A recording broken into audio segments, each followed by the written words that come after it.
शरण में आथे ओकर दुख ला बिसारे।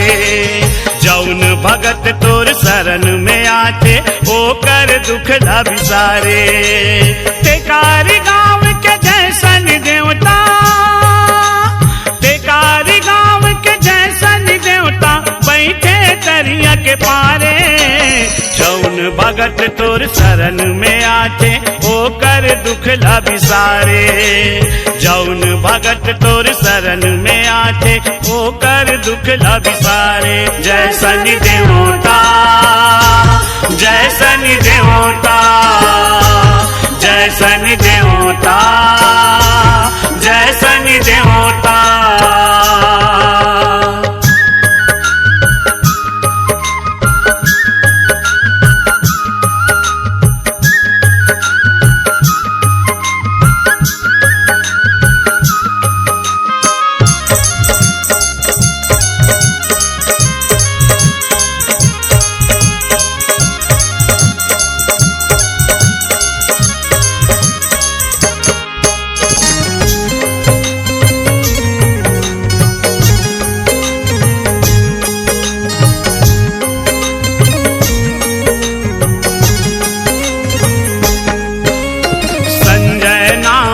एक पुजारी तोर पूजाला करथे।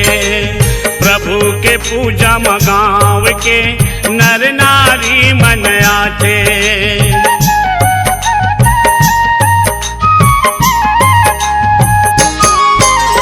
अपन अपन सब दुख पीराला प्रभु जी लाहे सुनाथे। सबके दुख ला सुन के प्रभु जी अपन कृपा बरसाथे। सब जन के शनि भाग जगाथे,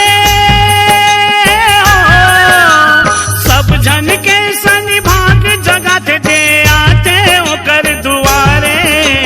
जौन भगत तोर चरण माया थे ओकर दुख ला बिसारे। जौन भगत तोर शरण माया थे ओकर दुख ला बिसारे। जय शनि देवता, जय शनि देवता, जय शनि देवता, जय शनि देवता।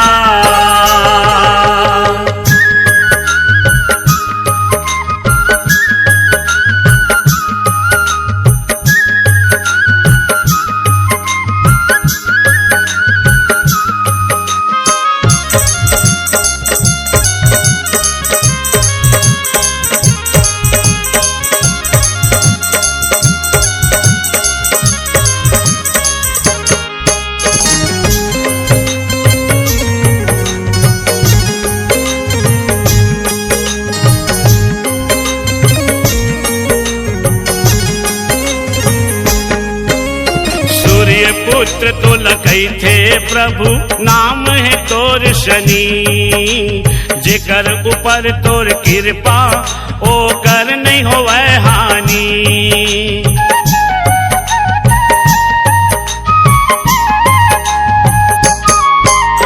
तोर सवारी कौआ है प्रभु सुघर तोला सुहाते। दिन शनिवार के करिया कपड़ा तेल तिली चढ़ाते। शनि देव के महिमा है भारी हो।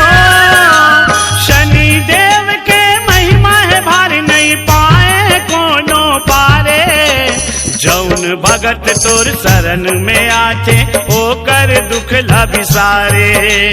जौन भगत तोर शरण में आथे ओकर दुख ला बिसारे। जय शनि देवता, जय शनि देवता, जय शनि देवता, जय शनि देवता।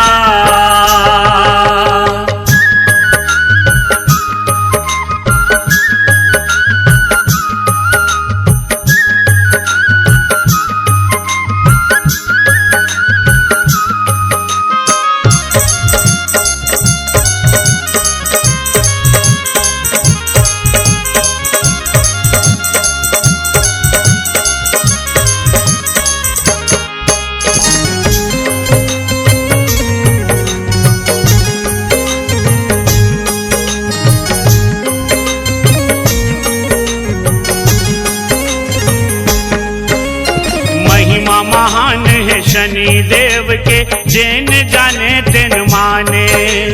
प्रभु के चरण में जाके सब जन प्रभु के गुण लागा थे।